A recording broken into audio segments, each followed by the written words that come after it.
আসসালামু আলাইকুম ওয়া রাহমাতুল্লাহি ওয়া বারাকাতুহু। ওয়ালাইকুম আসসালাম। দাদা আপনি কেমন আছেন? মই ভালো আছুন। দাদা আপনার সালামের উত্তর তো ঠিক হলো না।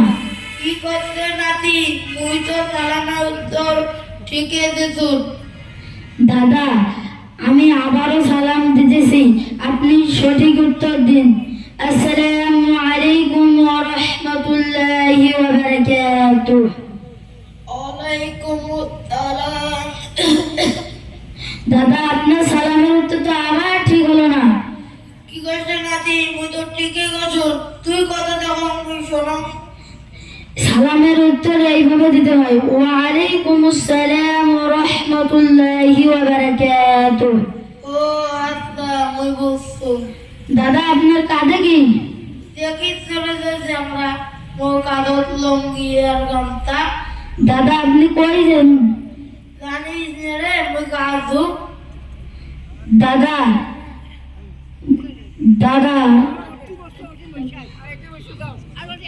দাদা গোসলের ফরজ জানেন কি? জানো তো কষলে বরস? বলেন তো কি কি? কষলে বরসের তিনটি। 1 নম্বরে সাবান, 2 নম্বরে বালতি, 3 নম্বরে গরম পানি। দাদা এসব কি বলেন? আপনার উত্তর তো ঠিক হলো না। কি করলি নাতি? ওইটা তো ঠিক। না দাদা আমি বলতেছি শোনেন, গোসলের ফরজ 3টি। 1 নম্বরে ভালোভাবে কুলি করা, 2 নম্বরে নাকে পানি দেওয়া, 3 নম্বরে সমস্ত শরীর ধৌত করা। ও আচ্ছা, মুই কেবলই বুঝলুম।